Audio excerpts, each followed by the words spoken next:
Welcome back to OpenLine, talking about learning trends in the classroom, just the challenges associated with educating our kids, where we are right now as far as perhaps a big change in how it's all done. It's always been this kind of fascinating, symbiotic sort of challenge to educate kids, and so I'm just interested in talking about how it's done. And we have with us Geoff Livingston, Legends of Learning, also Jennifer Maag, a teacher in Clarksville-Montgomery Co schools for the last 10 years, 6th, 7th, 8th, and 9th. And what are you teaching now? 6th grade science. 6th grade science, okay.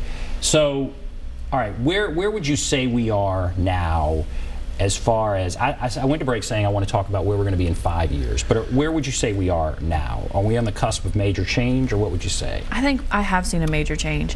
As I've gone from my 10 years, we started from having to fight tooth and nail to get those computers just for a day, to now all of my assessments are online.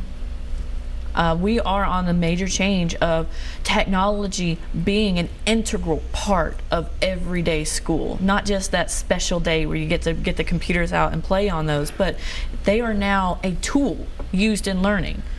And I think that's the big change, and it is happening now.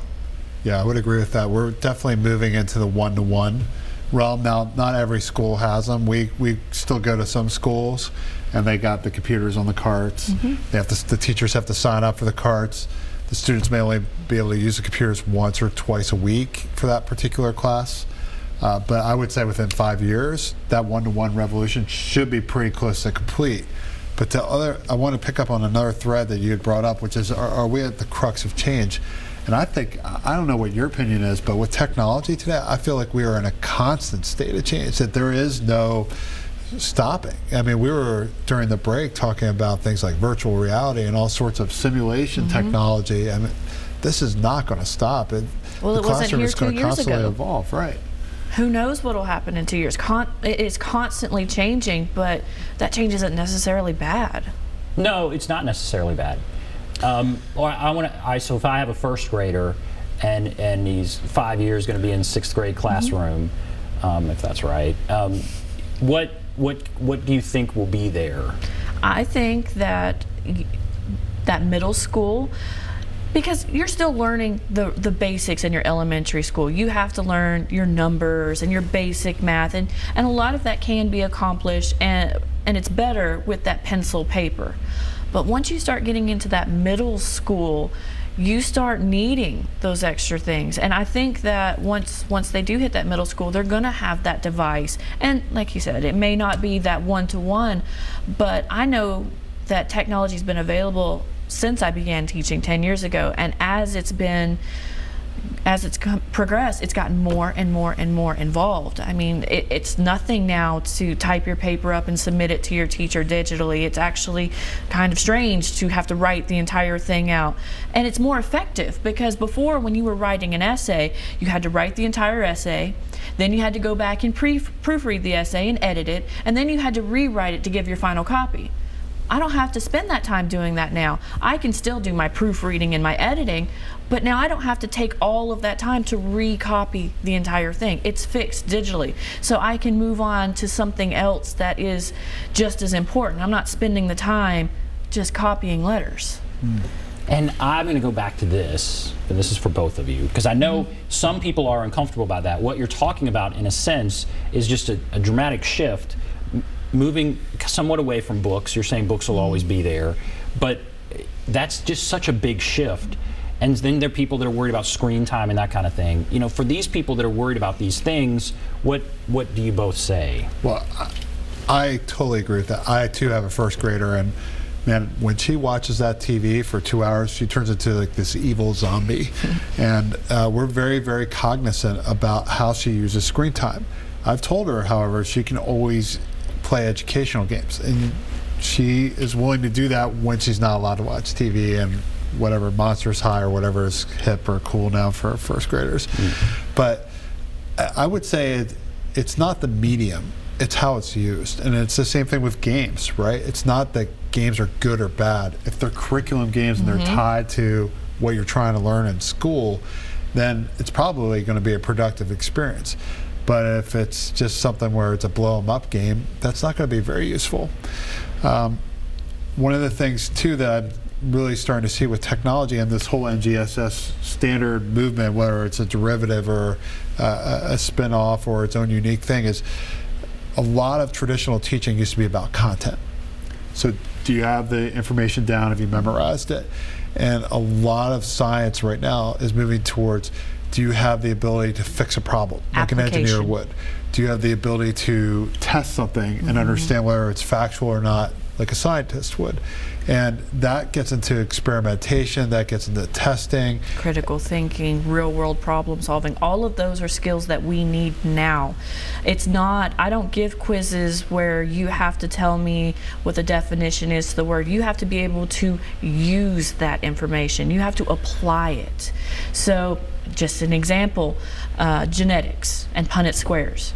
It used to be you would have to tell me the definition of the Punnett square and what the places, where you would put the letters and what the letters mean. Now you have to know that, but you also have to take a scenario and be able to use the information in that scenario and make predictions, or tell me what my genotypes, which is what your letters look like, or your phenotypes, what you would actually see. So whether they be a red flower or a white flower, and you would have to be able to tell me what should I be seeing, and if there's a mistake, what happened. So it's that application skill. It's not just recall, not just let me remember the date. You have to tell me not only the date, but what happened and what are the reasons behind it. And that's what technology can hopefully do, is bring those simulated environments and those virtual reality experiences. Like, for example, with Oculus now, you can travel into a human body, like Amazing Journey, and see all the organs and how all the blood works and the white platelets and the red blood cells. But to be able to experience that, like you would go to the Franklin Institute in Philadelphia and walk through a heart, I mean, that's crazy, but that's what we can do now if it's built the right way. And so I think that technology can give students unique access to information and to process it in ways that they can actually apply it in their real life. And done right, we could be on the cusp of a huge sort of learning spike. I really think so. These technologies are not going to take the place of a teacher. They're not going to stop.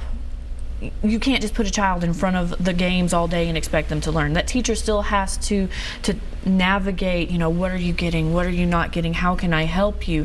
But I'll give you an example, cells. That's something that 7th graders struggle with, because a lot of them developmentally aren't in that abstract thinking. They're still very concrete thinkers. So I'm supposed to explain to them, hey, your body is made up of these cells, and these cells have all of these parts. But I can't actually physically show it to you. I can show you a bunch of drawings, but that's all I've got. And they don't get it. But when you play a game and they're actually labeling, and then the parts are showing what they do, it explains it to them in a way that I couldn't just verbally. Now you said, all right, so this year you've given out computers, the district has given out computers. What reaction are you getting from parents? Honestly, the ones that I have seen have been positive. People are excited that their child is, you know, being better prepared for their future. And I really can't think of a job today that doesn't involve technology in some way, shape, or form. And now students are learning typing. They're learning how to format Word documents. They're learning how to make an evidence-based claim. So they can't just tell me what the answer is. They have to tell me why that's the answer. They have to back up their reasoning. And they can do that and interact with each other. You can have, with the technology, I can have chats in Google Classroom that I monitor, because we all know teenagers say things they shouldn't. But they can talk to their peers. And a lot of people are more eloquent when they write than when they speak. And of course, teenagers, a lot of them get really shy and they don't want to talk to them because that girl is really pretty and I can't talk to her.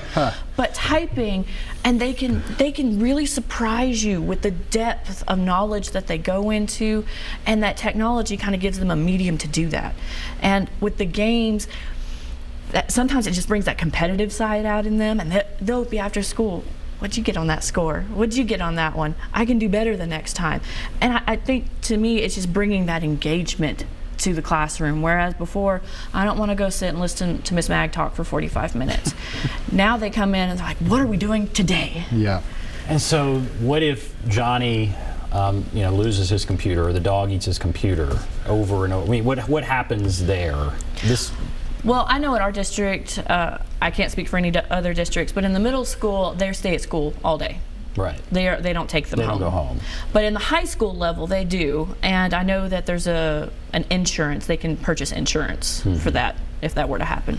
Yeah, I've heard some schools will replace the first one and the second one's on you. Right, right. Wow. So that's fascinating. All right, we'll take a break. Come back, continue the discussion. There's the number if you want to call, 615-737-PLUS, 615-737-7587. Take a break. Be back right after this.